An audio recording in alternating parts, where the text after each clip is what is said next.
The room was dimly lit, save for the blue spotlight circling the sleek black stage.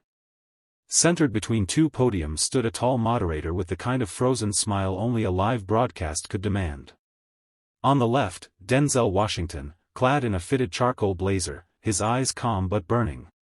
On the right, Ben Shapiro, arms crossed, jaw taut, script locked and loaded. Tonight, the moderator began, we confront the question dividing America: is cultural commentary healing the country or exploiting it? The tension was already wired. Ben leaned forward first, cool and fast. Let's get something straight. When I talk about culture, I talk facts. Crime rates, education gaps, fatherlessness, these aren't feelings, they're data. And ignoring them doesn't help anyone. The audience gave a few scattered nods, but Denzel didn't flinch. He stepped toward the mic with the weight of lived experience in every step. I appreciate stats, he said. But some of us didn't have the luxury of just reading them. I watched friends get swallowed by those numbers. He paused. You read the news. I carried coffins. Gasps fluttered across the crowd. Shapiro blinked. For a split second, the studio went hollow. Then he straightened his notes like a shield. Respectfully, that's anecdotal, Ben countered. Public policy can't run on personal stories. Denzel didn't even blink. And yet you built an empire off personal fear. Ben shifted. The crowd murmured. Denzel's tone wasn't angry. It was surgical. Don't preach to me about crime, Ben. I grew up praying every knock wasn't the last one. You talk about communities like a lab rat setup. But I bled in them. The moderator intervened, sensing the voltage. Let's stay on theme. I am the theme, Denzel cut in. You think culture is a chess game. But while you move pawns, some of us were just trying to make it to tomorrow. The live chat was already on fire. Fire, Denzel just shut him down. Fire, this isn't a debate, it's a reckoning. Fire, Shapiro looks like he didn't expect this heat. Denzel took a breath, voice steady. You made a brand off of fear, division, and buzzwords. I made it out. Ben Shapiro took a slow sip of water, the kind that screamed calculation rather than thirst. He leaned into the mic with a clipped smirk. So let me get this straight. Sharing facts, analyzing cause and effect, that's exploitation now? Denzel raised an eyebrow. His response came like a shot through glass. No, Ben. Selling pain to scared people is exploitation. There's a difference between addressing problems and branding them. The audience responded with a ripple of applause. The moderator tried to step in, but Denzel's voice didn't need volume, it carried weight. You call yourself a commentator. But you don't comment to understand, you comment to divide. You cherry-pick stats to confirm fear, not to fix anything. Ben grinned, but it didn't touch his eyes. And you're what, some kind of moral gatekeeper? You play characters who live the struggle, I speak to the systems behind it. It's not personal, it's ideological. Denzel shook his head. That's the problem. You've sterilized it. You've turned real lives, real neighborhoods, into thought experiments for clicks. Ben interjected, his voice sharp now.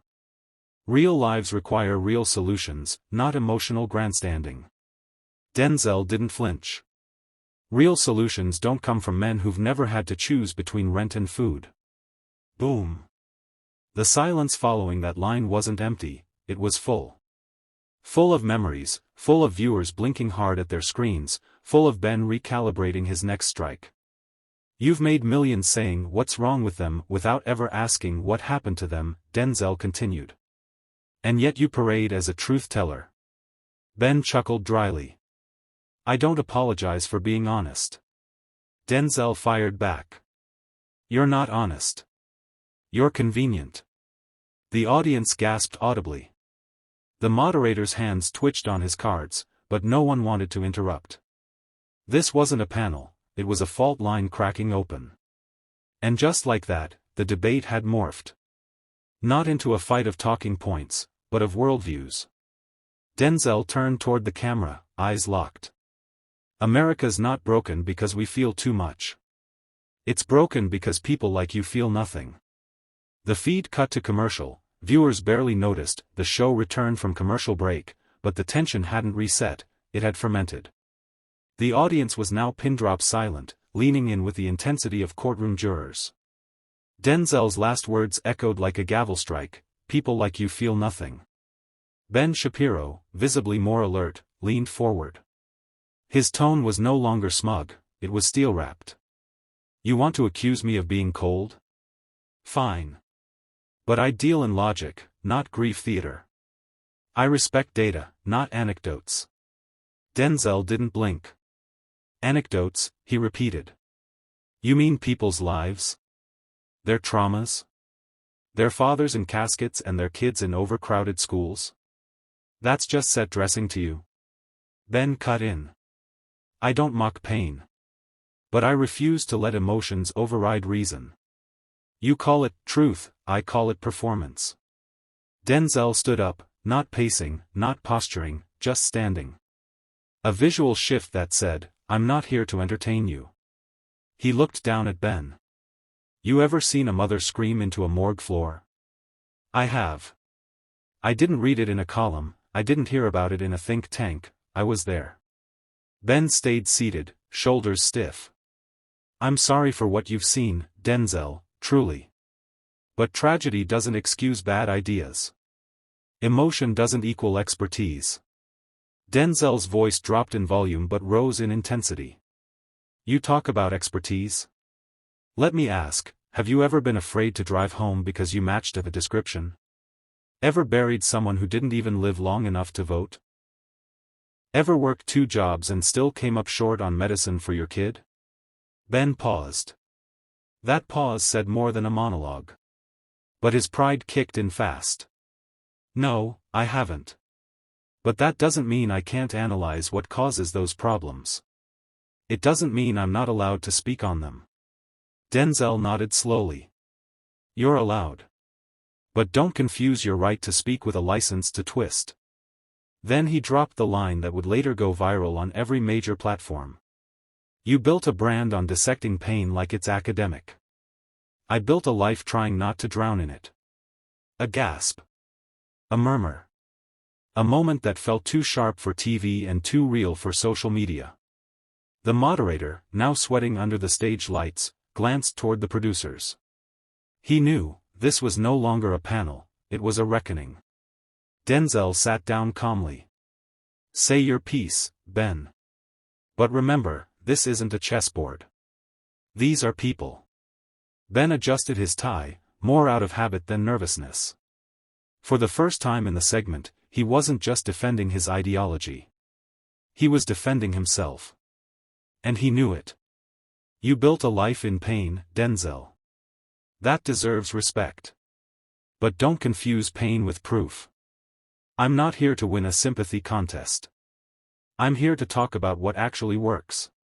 Denzel cracked the slightest smile, wounded, not amused. What works? He asked quietly. For who? Ben leaned forward. Policy over poetry. Accountability over victimhood. You talk about drowning, well, maybe if we taught more responsibility, fewer people would be sinking. The audience winced. Some clapped. Others stared, stunned. Denzel stood again, slowly. He didn't yell. He didn't posture. He just spoke, with the kind of calm that could crush glass. Responsibility, he echoed. My father walked miles in boots with holes just to feed us. My mother cleaned hotel rooms where the guests never even looked her in the eye. And you're sitting here, behind a suit and a smug tone, calling that a lack of responsibility? Ben bristled. I'm not talking about your parents. I'm talking about systems that reward excuses. No, you're talking about people. Denzel shot back. And the problem is, you've never had to be one of them. You treat the poor like a puzzle. You treat injustice like it's someone else's homework. But for us, it's life. The moderator tried to jump in. Let's take a breath, gentlemen. Denzel ignored him. You read stats. I carried bodies. Ben's face hardened. And yet you defend policies that keep those bodies piling up. The room froze. Denzel didn't flinch. You want to talk about piling up? His voice cracked, not from weakness, but fire. What about a media machine that teaches kids they don't exist unless they go viral? What about voices like yours telling them their story doesn't count unless it fits a spreadsheet? Ben opened his mouth. But nothing came out. Denzel stepped forward once more, looking him in the eye. You don't get to package our grief into content, then call it logic.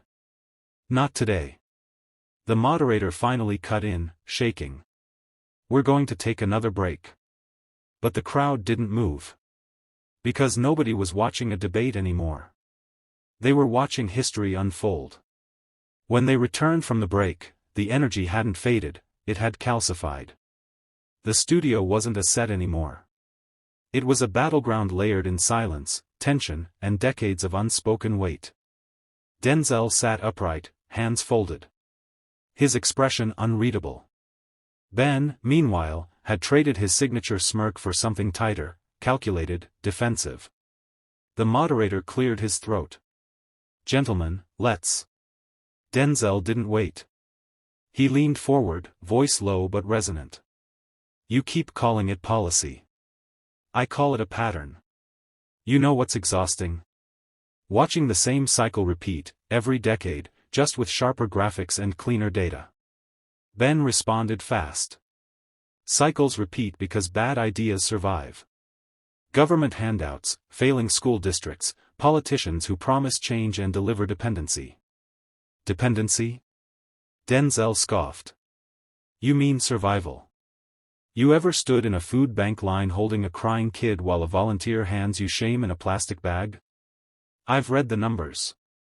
That's the problem. Denzel's voice deepened. You read them. I lived them. You recite stats. I buried names. The crowd stirred, hushed murmurs rising. Ben tried to pivot. You act like pain is policy. But pain is everywhere. Everyone struggles. That's not an excuse to abandon responsibility or logic. You say that like struggle is symmetrical, Denzel snapped. It's not. My zip code was a war zone. Yours was a waiting list to Stanford. We're not even arguing the same world. Ben finally pushed back with more edge. Then why do you support the same leaders who fail you? The same cities, same narratives, same everything, why defend them if they bury your people? Denzel didn't blink. Because at least they see us. You? You monetize our chaos. You get richer the more we suffer. It hit like a blade. Even Ben hesitated. Denzel pressed in, voice tightening. You made a brand out of being right. I made a life out of not dying. Don't confuse the two. The silence returned, heavy, honest. In the control room, producers exchanged glances. This wasn't going viral because it was outrageous. It was going viral because it was real. The moderator finally leaned forward, almost whispering. Ben, final thought before we move to closing remarks. Ben hesitated. He had plenty of thoughts. But no ground left to stand on. Ben cleared his throat, eyes narrowing, not out of anger, but calculation. He wasn't used to losing ground, especially not to someone who didn't play by the rules of rhetorical fencing. He looked directly at Denzel, then slowly turned to the moderator. You want a final thought? Ben began, forcing composure. Okay. Here it is. Emotional storytelling is powerful, but it can't build a country.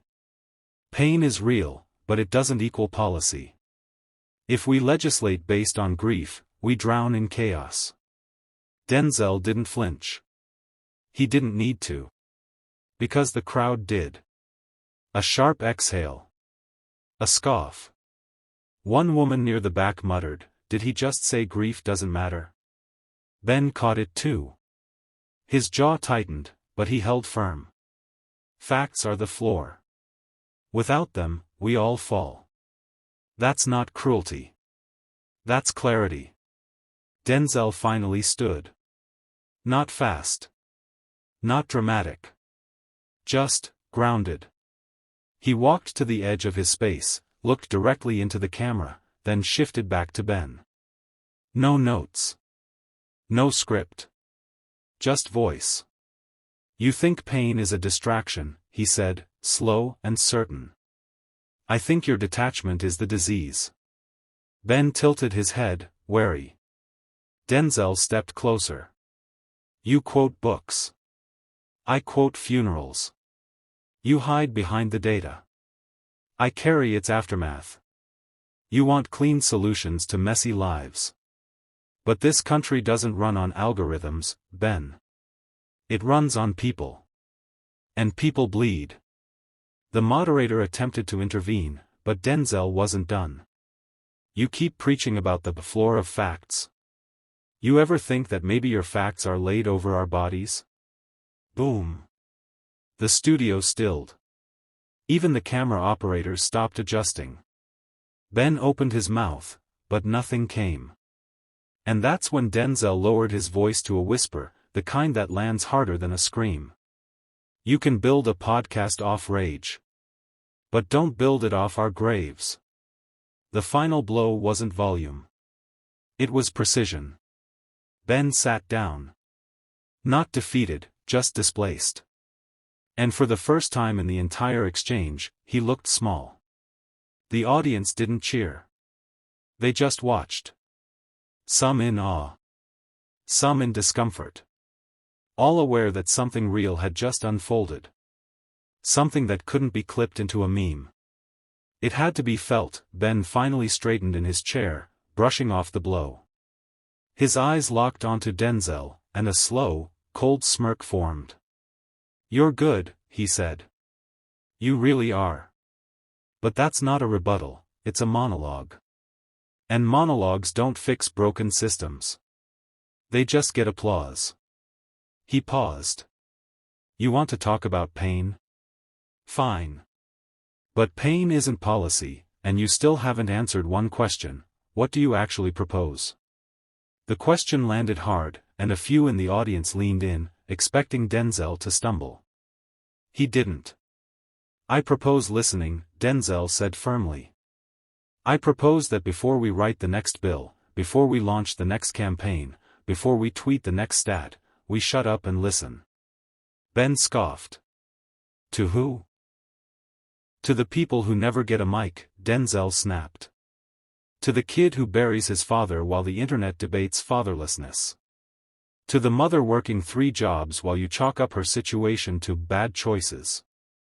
To the communities who've been screaming, and all you've done is label them angry. Ben leaned forward, not backing down. So you want America to be run by emotion? I want it run by humanity, Denzel replied. You call that emotional? I call it essential. The moderator jumped in. Gentlemen, let's. But Denzel cut through. You sit there and dissect pain like it's a specimen. You reduce people into trends and statistics. But behind every bad data point is a broken home, a missed meal, a silenced cry. Ben tried to respond, but Denzel pressed on. You ever walk through a neighborhood that politicians only visit with cameras? You ever sit at a school board meeting where kids are tested more than they're taught? You ever carry someone to rehab, and then their funeral, because the system moved slower than the street? The questions weren't rhetorical. They were lived. Ben's face tightened, just slightly. That was enough. Denzel leaned back, voice now a calm storm. I don't need applause. I need change. And change doesn't start with a platform. It starts with perspective. Which you lost the second you started speaking louder than you listened. A hush fell again. The audience wasn't clapping anymore. They were processing. Ben crossed his arms, visibly shaken, not by anger, but the growing weight of being outhumaned in front of millions. This wasn't about winning. It was about waking up. Ben pressed his fingertips together like a chess master eyeing the next move. So let me get this straight, he began. You're upset that I don't cry on cue. That I don't perform outrage the way you do. I deal in facts, Denzel. You deal in feels. That's not leadership, it's theater. Gasps erupted from the audience. Even the moderator flinched. But Denzel smiled. And that smile wasn't for show, it was the calm before a verbal storm. You think this is theater, he said, voice low but resonant. Then you've clearly never stood on the real stage, where life gives no second takes. You sit on your platform and dissect trauma like it's abstract. But for us, it's not theory, it's Thursday. Ben shook his head. You're turning pain into performance. Denzel leaned in. You turned performance into a business.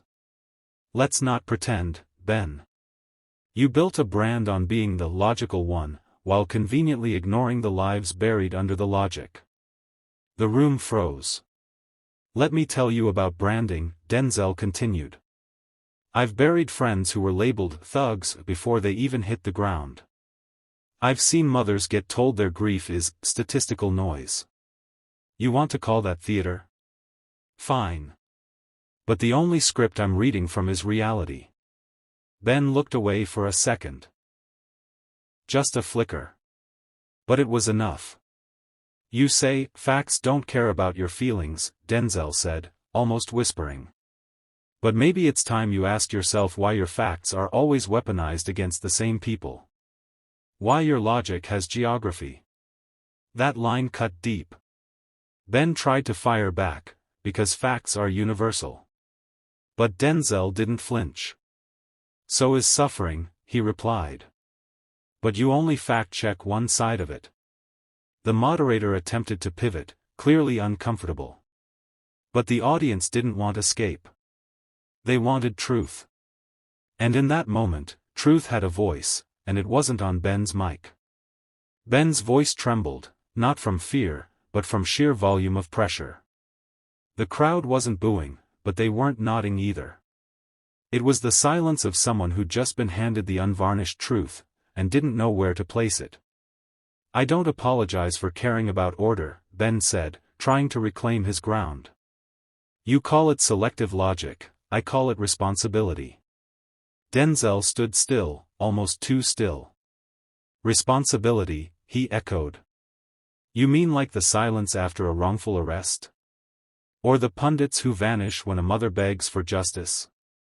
That kind of responsibility? Ben snapped, you're implying I don't care. That's disingenuous. No, Denzel said sharply. I'm saying you care on a schedule. You care when it fits a segment. But suffering doesn't clock in at 8 p.m. sharp for your ratings. It bleeds, quietly, constantly, and you scroll past it unless it screams in all caps. The moderator cleared her throat, but no one heard her. You use data like a sword, Denzel continued. But you never show us the hands that bled to become those numbers. Ben looked rattled. I report. I don't invent emotion. And I live what you report on, Denzel fired back. There's a difference. Camera crew zoomed in on both men. And in that frozen shot, Denzel, calm but raw, Ben, polished but cornered, the debate had already spoken louder than either could. Denzel turned slightly, facing the audience. You know what the scariest silence is? He asked. It's not when someone shouts you down. It's when everyone watches, everyone knows, and no one moves. And in that moment, no cue cards, no cut to commercial, the room felt the weight of everything unspoken. The lights didn't dim, but the energy shifted. Everyone in the studio was holding their breath, waiting to see who would break the stillness. The moderator tried to speak, but Denzel lifted one finger. Not to silence anyone. Just to hold the floor, one last time. I watched a boy, he said, 12 years old, zippered into a bag while politicians blamed bad parenting. That boy had a name. A story. not a statistic. Ben crossed his arms, visibly frustrated. I'm not here to devalue tragedy. I'm here to understand it objectively. Denzel stepped forward, not toward Ben, but toward the audience. You want objectivity? He asked. Then objectively tell me, how many black funerals before it's no longer an anomaly, but a system? Silence. You built a brand, he continued, locking eyes with Ben, on intellectualism, sharp wit, and cold dissection of hot pain. But I buried friends you dissect. Ben stayed seated. You speak about culture like it's content, Denzel said. But culture is mothers waking up afraid. Sons being taught how to survive traffic stops before algebra. Fathers being buried without news crews asking what their dreams were. One woman in the crowd started crying. Denzel turned to the camera. To everyone watching, don't wait for permission to feel. Don't wait for a headline to tell you when something's wrong. The truth doesn't need a trending topic. He took one step back, his presence towering over the stage. You want to fix something, he said. Start by listening. Not debating. He didn't shake Ben's hand. He didn't look back. He just walked off stage, leaving the spotlight behind, and taking the moral high ground with him. And for once, even the comments section didn't know what to say. In a world of headlines and hot takes, one man chose to bring the truth, raw, unscripted, and unshaken. Denzel didn't just win a debate, he shifted the ground it stood on. If this hit you as hard as it hit us, don't forget to like, subscribe, and drop your thoughts in the comments. CB Stories, where truth doesn't trend, it echoes.